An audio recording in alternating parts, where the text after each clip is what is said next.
reminder to all crew members, there is only one toilet on the ship.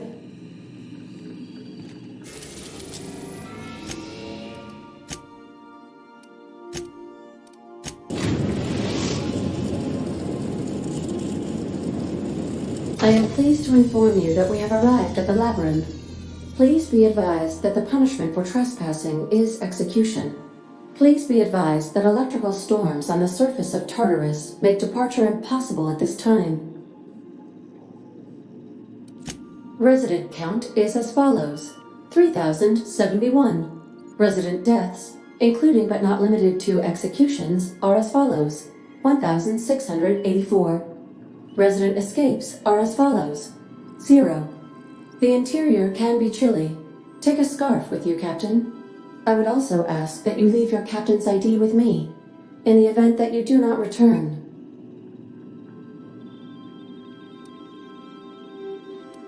Understood. If you die or are incarcerated for life, I can generate a new ID for the next captain. I would prefer if you return, though. Oh, speak of the devil. Captain, I am receiving a transmission from the prison's docking authority now. Attention, unauthorized spacecraft. This is a maximum security installation. Your presence here is an explicit violation of UDL corporate policy. You are hereby confined to your docking platform until a ticket detailing your crimes has been filed and notarized, at which point your vessel will be seized and you will be executed.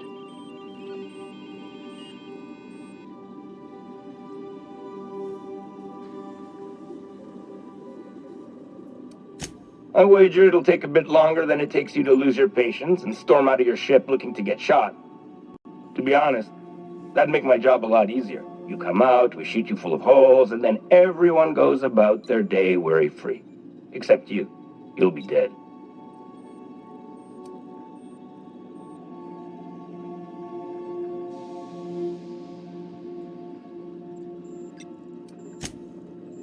Protocol is important, sir. The sentencing of one crime does not preclude the sentencing of another, technically speaking. Tartarus docking authority signing up. Hang on. Looks like you're gonna have company at the execution. Another ship just pulled into your dock. Wait, is that from the groundbreaker? What the? Pay no mind to that, just have a pleasant day. Transmission terminated. How can I be of assistance? I request you do not wake me if I am sleeping upon your return.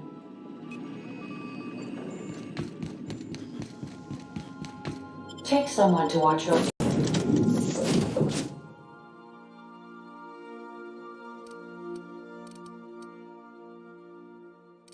back, please.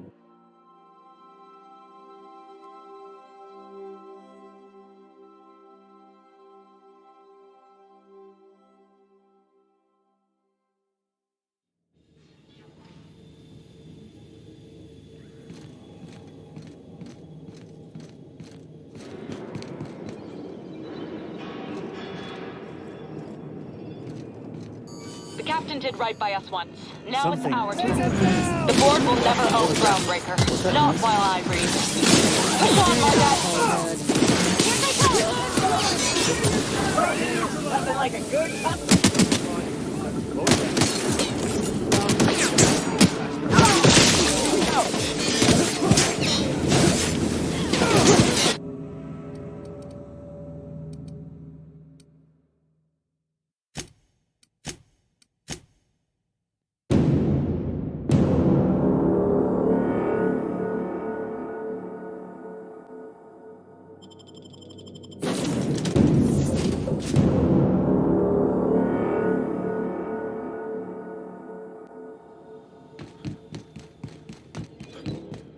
The captain did right by us once. The board will never own Groundbreaker. Not while I breathe. Push on, Martin!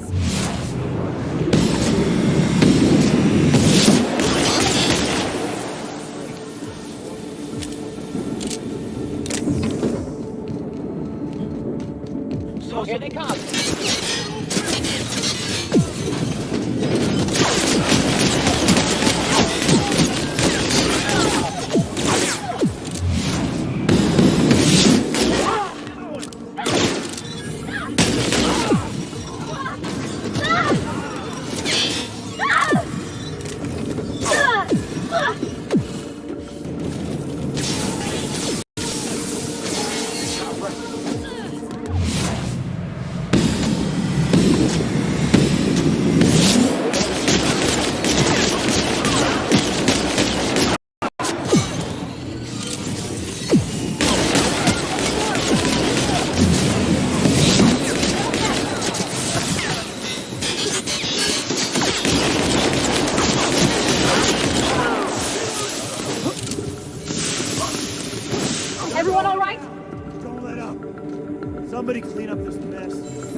person that's got a storm like that guarding the gates. I've got to admit, I'm not too keen on walking into a prison. They lock me up, I'm liable to kill everyone trying to get back out.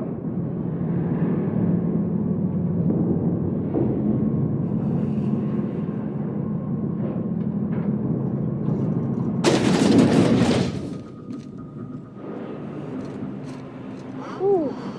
We have a lot of shooting to do, Captain.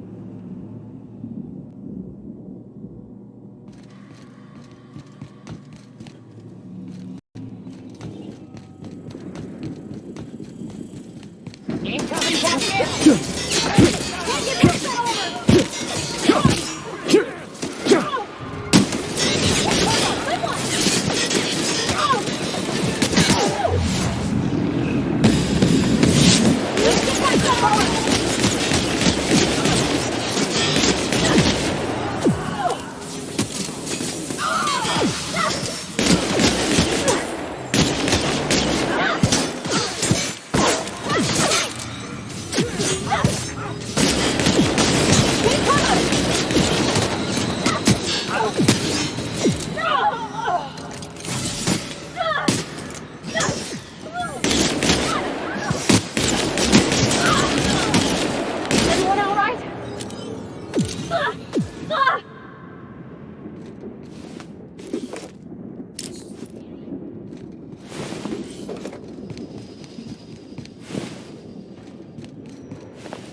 Let's go, troops. Stellar Base counting on us.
Nothing like a good tussle. That's for Graham, asshole!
Everyone all right?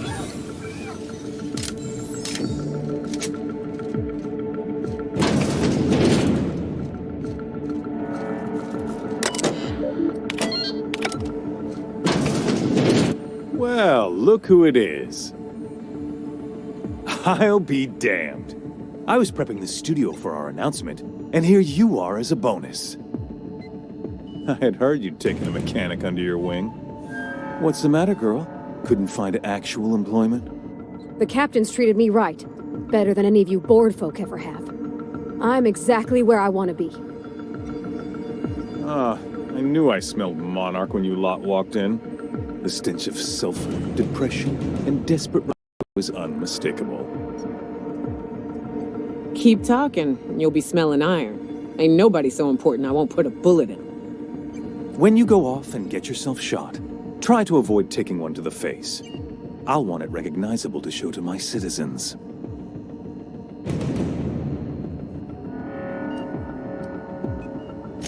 Haven't you heard? Phineas is working for us now.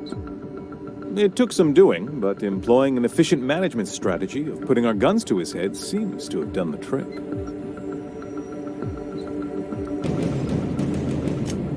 Yes, he is an extraordinarily obstinate fellow, isn't he? Fine, he isn't working for us per se. He'll come around. But that's between us. As far as my adoring citizens will know, we've turned a dangerous crackpot into a working-class man. It's a miracle.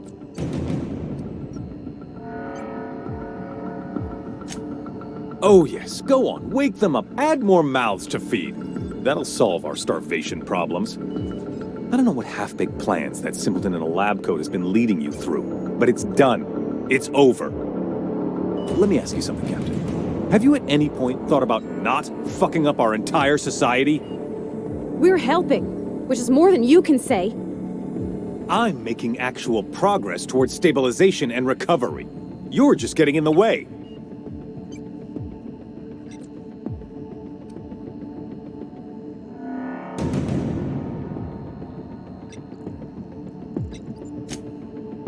Oh, right. This coming from the psychopathic outlaw. Yes, I'll try to be more open-minded about your path of wanton dissent. We don't need your help.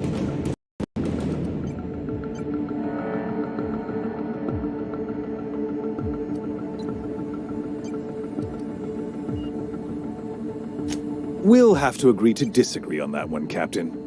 Now, if you don't mind, I have to finish prepping this script.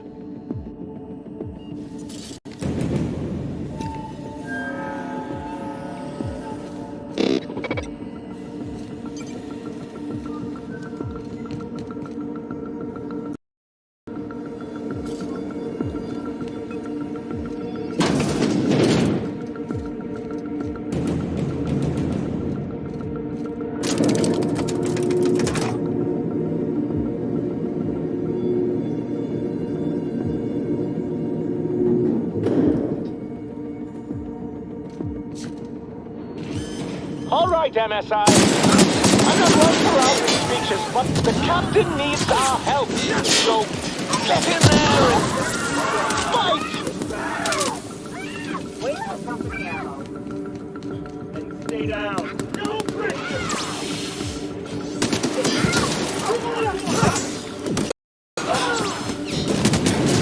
This is nice. Calm before the storm and all that. Whatever comes of this, I'm just real glad to know you all.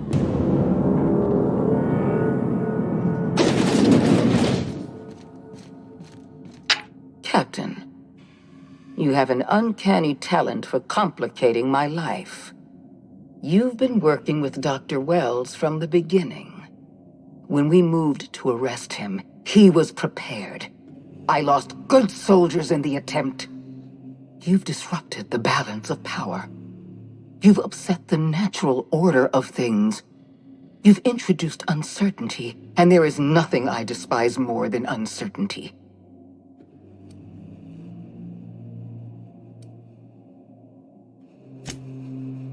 I'm afraid I can't do that. To your credit, Captain, you are one of the colony's finest specialists. Your technical abilities are beyond reproach. For all your talents, you are the enemy of Halcyon, and therefore you are my enemy.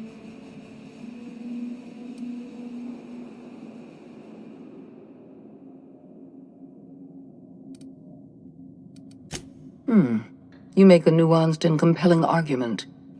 Here's my rebuttal. No. Dr. Wells is being held in my custody. His cooperation will prove invaluable, even if I have to beat it out of him. What's left to do is put down this riot, arrest you, and then get on with the bloody business of saving this colony.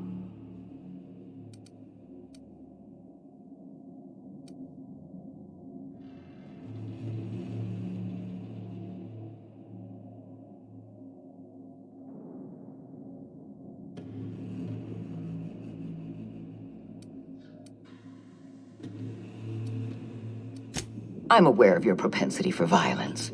Halcyon is a bloodier place because of you. I wish you'd simply cooperated with me. You're the finest marksman in Halcyon. You could have been my gun.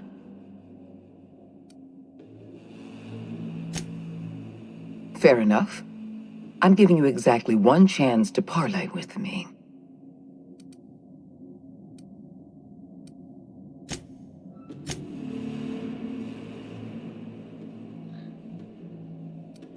This prison is equipped with an automechanical warden. I've had it programmed to eliminate you on sight and rinse your remains down a drain.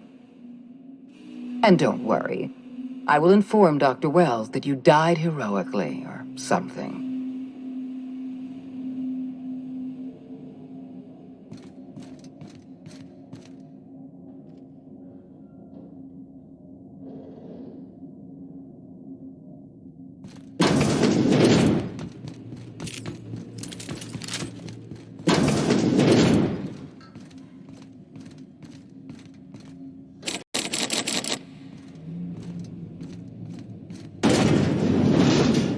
Tartarus. Here they come!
Why won't you just die?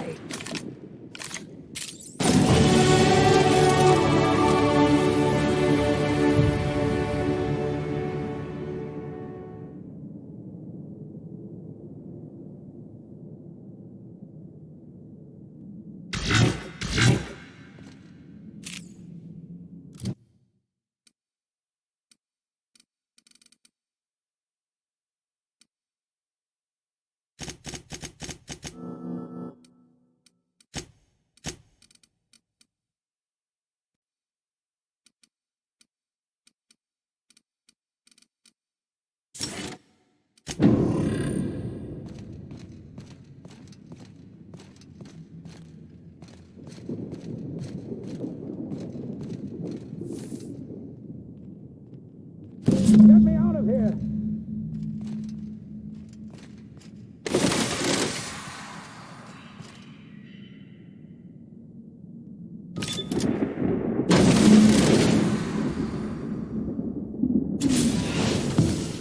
You don't know how glad I am to see you. You did the right thing. Akande was a monster. Her death was much deserved, and long overdue. And you lunatic, you broke into the board's own fortress just to rescue one doddering old man. You are absolutely out of your mind, and I can't begin to thank you enough.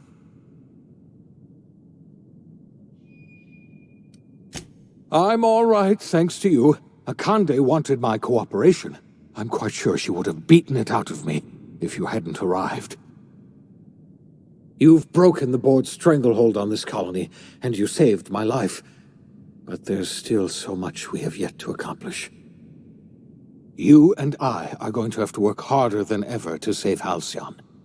I'm afraid the situation is far worse than any of us ever anticipated. Earth has gone dark. We haven't received a single message in 3 years. There's been no communication, no signals, nothing. 2 years ago, the Earth's Directorate's frigate disappeared on their way back to Earth. We don't know what they discovered when they arrived, or if they arrived at all. So we're on our own. Seems to me that'll make us stronger in the end anyhow. You're quite right. We've got no choice but to make do on our own. You mean we're all alone out here? Really alone? I'm afraid so, Miss Holcomb. Halcyon is the only home we have left. Returning to Earth is no longer an option. We're in serious trouble, my friend. Do you know what this means for Halcyon? We can't rely on Earth for support anymore. We've been cut loose. We're entirely on our own. Yes, we do. You've done a marvelous thing. You've succeeded where anyone else would have failed, including me. We must begin the revival process immediately, starting with the Hope's brightest minds, and then we're going to fix this damn colony, one problem at a time. We're going to need a leader, and I can't imagine a better person for the job than you. What do you say, old friend? Will you help us?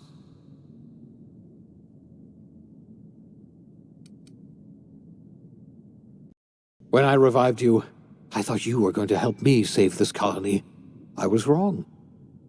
I had our roles reversed, you see. You're the one who's going to save us all. I'm just the one who set you on your path. You're the best thing to ever happen to Halcyon. If you want to take it upon yourself to lead this colony, you have my support. We're not a colony any longer, are we? Our last connection to Earth has been severed, and so we have been set free. Our future is uncertain, and no one knows what tomorrow holds. Exciting, isn't it?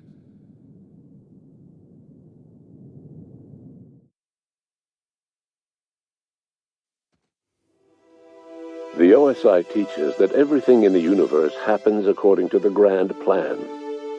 But the stranger that arrived in Halcyon was an unplanned variable. From the moment he landed in Emerald Vale, his actions altered the course of history. The events on Tartarus brought about the end of the board's authority. But the board's mistakes would haunt the colony for decades to come. The damage they left behind would require the work of a generation to repair. Dr. Phineas Wells began reviving a handful of the Hope's colonists. Engineers, scientists, technicians, and intellectuals. They were among the brightest minds the Earth had ever sent out into the stars. The Hope scientists and engineers woke up in a colony descending headlong into total collapse. With no way to return to Earth, they had no choice but to band together and devote themselves to the cause of saving Halcyon. The people of Halcyon were nothing if not hardy. In the absence of the board's authority, many of the colony's settlements banded together with a single purpose in mind: survival. Life was especially hard in the years to come. Some towns dissolved by attrition and starvation, but most of them found a way to carry on. In the years to come, Halcyon was forced to reckon with its newfound freedom. The board was gone, and for better or worse, the colony was responsible for its own destiny. Between MSI's worker-centric policies and the iconoclast's manpower, Sanjar and Zora were able to rally many of the Terra 2 townships to their cause.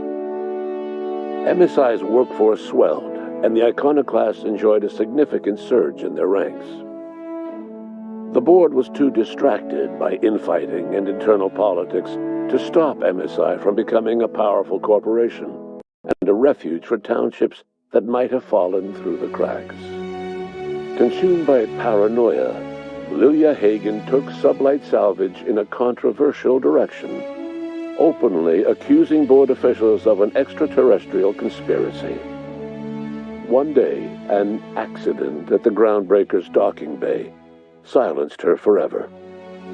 Time would tell if her replacement could keep the Sublight family together. Adelaide McDevitt replaced Reed Thompson as the leader of Edgewater. She and her followers transformed Edgewater in their image. Anyone loyal to Reed was pressured into leaving town, and those who stayed behind adapted to her way of life. Adelaide transformed the old cannery into a new garden. The nearby Edgewater Cemetery provided a convenient source of fertilizer. Under the leadership of Junlei Tennyson, the Groundbreaker held firm against corporate influence. The ship's mechanical stability gave Junlei the time to educate a promising generation of engineers schooled in her family's traditions. The future of the Groundbreaker looks promising. The rediscovery of the Hope and the abandonment of the Lifetime Employment Program forced Byzantium to come to terms with some uncomfortable realities about the state of Halcyon. While Byzantines were reluctant to surrender the luxuries they'd grown accustomed to, the board's diminished authority gave them little choice in the matter. Nearly everyone had to learn to make do with less. Some even had to get jobs. It was a dark time indeed. Your influence shifted Ellie's perspective. She finally admitted, albeit grudgingly, that she just might need other people. Sometimes. With a steady income from the life insurance payouts, she was finally able to afford a ship of her own. She hired a small crew and flew supply missions to communities on the fringe. Some of them were even legal. Life in Halcyon was sobering for Felix Millstone. The grand revolution he dreamed of never came. There was no great awakening for the colony, no celebrations in the streets. There was only the hard, desperate work of trying to repair a broken colony. Felix never had a head for numbers, but if there was labor to be done, he was there to help. Eventually, Felix realized that the work of a revolution was done with two hands. As much as he enjoyed his adventures aboard the Unreliable, the vicar, known as Max, eventually decided that it was time to move on, to live out the life he had sought so long to create. He knew there were many in the colony who carried burdens much worse than the ones he had struggled with, and he devoted himself to easing their suffering wherever he could. He only ever took up arms again to defend the defenseless. Unshackled from a lifetime of striving and fighting the universe and himself, Vicar Maximilian de Soto was finally at peace. Though Parvati eventually grew comfortable aboard the Unreliable, she never quite came out of her shell. She seemed to prefer the company of Ada to the crew, and she could often be found neck-deep in cables and grease, telling Ada funny stories from her childhood. While the colony fell into chaos, she found an island of relative peace with Ada, and they formed an unusual bond. She decided to remain aboard the Unreliable permanently as its chief and sole engineer. Nyoka returned to Monarch to take another crack at making a permanent life for herself. She formed the Charon Group, a mercenary outfit of ragtag survivalists and wilderness experts. Anyone in need of a guide, or just looking to throw back a beer and swap stories, could find her camping on the trail or clearing an infestation. The SAM unit that accompanied you spread awareness of the product line's superior sanitation and maintenance capabilities across what was left of the colony. This led to a boost in SAM unit sales. Did you know that SAM units are the longest-lasting, toughest-acting cleaning solution in Halcyon? Minister Clark was released from house arrest, and his contact with you gave him a sense of renewed purpose and vigor. Once it became clear that no help would be coming from Earth, he threw his considerable efforts and talents into helping Halcyon manage the crisis before it. As for Dr. Phineas Wells, he spent his remaining years in his orbital lab. He eventually came to terms with his own past, and was able to forgive the mistakes of his younger self by devoting his remaining years to serving the colony. In the end, Dr. Wells was able to save every scientist and engineer aboard the Hope. Over the next decade, nearly all of the Hope's remaining colonists were successfully revived. Halcyon saw a period of rapid technological and scientific advancement. Breakthroughs in dietary supplements saved the colony from starvation. Geoengineering projects and social reforms began to change the structure and character of the colony. Dr. Wells laid the groundwork for the project to save the colony, but he would never live to see the fruits of his labor. He passed away a few years later. His work was carried on by the scientists and engineers he revived. Today, Halcyon has stabilized. The people of the colony work hard to adapt to their new circumstances. Nearby colonies send aid and supplies. Life will never be easy in Halcyon, but for the first time in its history, there exists a sense of real, genuine hope about the future. And what about you, the unplanned variable in the history of Halcyon? Long after Wells passed away, you carried on his work with more energy, determination, and brilliance than he could ever muster. The years that followed were hard, but Halcyon survived by the efforts of the Hope's most promising colonists, the greatest of which was you. No one knows what's happened to Earth, and no one knows what the future has in store for Halcyon. All we know for certain is this: the name of the Unreliable and that of its intrepid captain will remain the subject of countless stories for years to come.